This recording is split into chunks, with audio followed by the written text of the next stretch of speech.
پشت سر بنده یکی از قدیمی ترین نقش برجسته های ایران رو میبینید که برای اولین بار شاید ارنست هرتزفلد بود که اون رو کشف کرد و توضیحاتی بهش داد. این نقش برجسته از 1700 پیش از میلاد مسیح، یعنی در زمانی که ایلامی ها در این منطقه حکمرانی میکردن ساخته شده، اما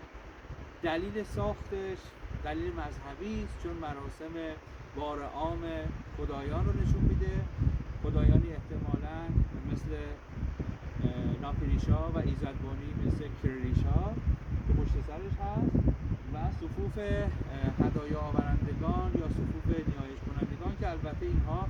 بعداً به این مجموعه اضافه، یعنی در دوره ایلام نو به اون نقش قدیمی اضافه شدن و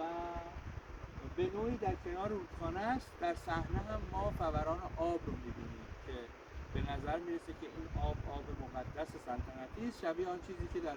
بین النهرینی‌ها در همون عصر جاری بوده و ساخته.